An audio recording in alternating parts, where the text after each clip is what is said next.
सबके साथ लेकर चलने के पीछे का जो भाव है वो उसके अंदर दया, करुणा और ये मूल्यों के आधार के ऊपर हमारी संस्कृति बनी। प्राणी मात्र का विचार करना, अतिथि सत्कार करना, ये जो हमारे व्यवहार में छोटी छोटी बातें दिखाई देती हैं, ये उसके पीछे का अपना एक विचार है। सारे देश के अंदर हमने विविधता को कभी भेद नहीं माना, उसको भेद का कारण नहीं माना। हमने कभी एक वननेस की कल्पना नहीं की। हमने सारे देश के अंदर इस संस्कृति के आधार के ऊपर ये विविधता जो है, उस विविधता के पीछे के एकत्व को देखा। इसलिए भारत कैसा बन गया।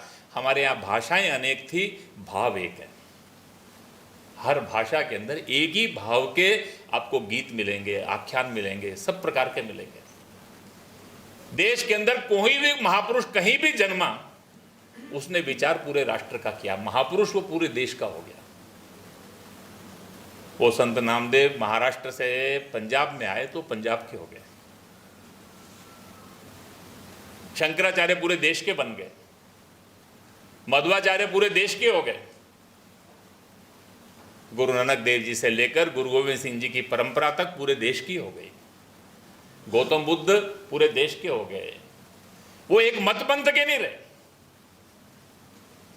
हमारे यहाँ मत पंथ अनेक हो सकते हैं, लेकिन सब मत पंथों के अंदर उसके पीछे का जो मूल्य है वो सबका समान था। शील, करुणा, वो जो मूल बातें थी वो सब एक रही। ये जो भारत के जीवन की जो विशेषता है, इसको हमने इस देश के राष्ट्र जीवन का आधार माना है।